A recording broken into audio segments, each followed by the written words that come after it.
السلام علیکم۔ امید کرتا ہوں آپ سب خیر خیریت سے ہوں گے۔ ایک شخص رسول اللہ صلی اللہ علیہ وآلہ وسلم کی خدمت میں حاضر ہوا اور اپنے باپ کی شکایت کرنے لگا اور کہنے لگا، یا رسول اللہ صلی اللہ علیہ وآلہ وسلم، میرا باپ مجھ سے بغیر پوچھے میرا سارا مال خرچ کر دیتا ہے۔ آپ صلی اللہ علیہ وآلہ وسلم نے اس کے والد کو بلاوا بھیجا۔ جب اس کے والد کو پتہ چلا کہ بیٹے نے رسول خدا صلی اللہ علیہ وآلہ وسلم سے میری شکایت کی ہے تو وہ دل میں بہت زیادہ رنجیدہ ہوا اور آپ صلی اللہ علیہ وآلہ وسلم کی خدمت میں حاضر ہونے کے لیے چل پڑا۔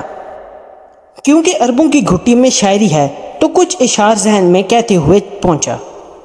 در برگاہ رسالت صلی اللہ علیہ وآلہ وسلم میں ان کے پہنچنے سے پہلے جبریل علیہ السلام آپ صلی اللہ علیہ وآلہ وسلم کے پاس پہنچ گئے اور کہا کہ اس کا معاملہ بعد میں سنیے گا، پہلے وہ اشعار سنیں جو وہ راستے میں سوچتے ہوئے آ رہے ہیں۔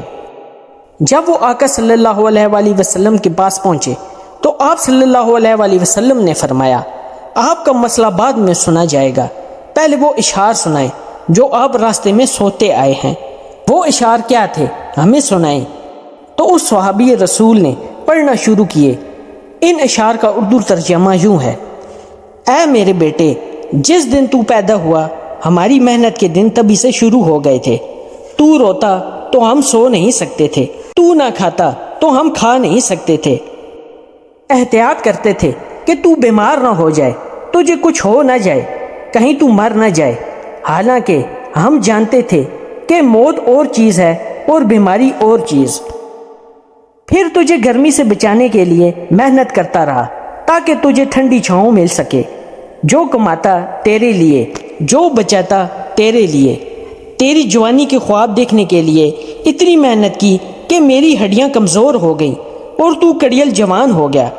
پھر مجھ پہ خزانے ڈیرے ڈال دیے اور تجھ پہ بہار آ گئی، میں جھک گیا اور تو سیدھا ہو گیا۔ میری خواہش پوری ہوئی کہ تو ہرا بھرا ہو گیا۔ میں نے سوچا چل اپنی زندگی کے آخری دن تیری چھاؤں میں بیٹھ کر گزاروں گا، مگر یہ کیا، تیرے تو تیور ہی بدل گئے، تیری آنکھیں ماتھے پہ چڑھ گئیں، تو بات ایسے کرتا ہے جیسے میں تیرا غلام ہوں۔ پھر میں نے اپنی ساری محنت کو جھٹلا دیا کہ میں تیرا باپ نہیں، نوکر ہوں۔ نوکر کو بھی 2 وقت کی روٹی مل جاتی ہے تو نوکر سمجھ کر ہی مجھے روٹی دے دیا کر۔ یہ اشعار سناتے جب ان کی نظر رسول اللہ صلی اللہ علیہ وآلہ وسلم کے چہرہ مبارک پر پڑی، آپ صلی اللہ علیہ وآلہ وسلم رو رہے تھے۔